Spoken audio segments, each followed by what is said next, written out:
জীবনের অর্থ কি? আপনার জন্ম হয়েছিল বস্ত্রহীনতার মধ্যে দিয়ে এবং আপনার মৃত্যু হবে বস্ত্রহীনতার মধ্যে দিয়ে। আপনি পৃথিবীতে এসেছিলেন অত্যন্ত দুর্বল হয়ে, এত দুর্বল ছিলেন যে মার সাহায্য ছাড়া খাবারটুকু মুখে নিতে পারতেন না। আপনি যখন এই পৃথিবী ছেড়ে চলে যাবেন তখনও আপনি অত্যন্ত দুর্বল আর অসহায় থাকবেন। তখন আপনার কাফনের কাপড়টুকু আপনি নিজে পরতে পারবেন না, আরেকজন আপনাকে তা পরিয়ে দেবে। যখন আপনি এই পৃথিবীতে এসেছিলেন তখন আপনার অর্থ সম্পদ কিছুই ছিল না। যখন আপনি এই পৃথিবী ছেড়ে চলে যাবেন তখনও আপনার অর্থ সম্পদ কিছুই থাকবে না। আপনাকে প্রথম গোসল যেমন অন্য কেউ দিয়েছিল, তেমনি আপনার শেষ গোসলও অন্য কেউ দেবে।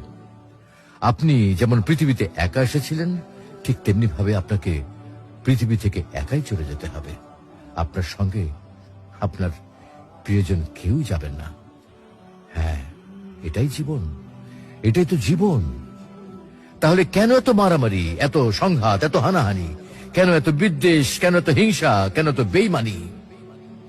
তাই সকলের প্রতি দয়াশীল হন, সকলকে আপন করে নিন এই ক্ষণিকের যাত্রায়। জীবন খুবই সংক্ষিপ্ত, সুতরাং জীবনকে মহৎ কাজে উৎসর্গ করুন। সর্বদাই নিজের ও মানুষের কল্যাণ করুন, অনর্থক কাজ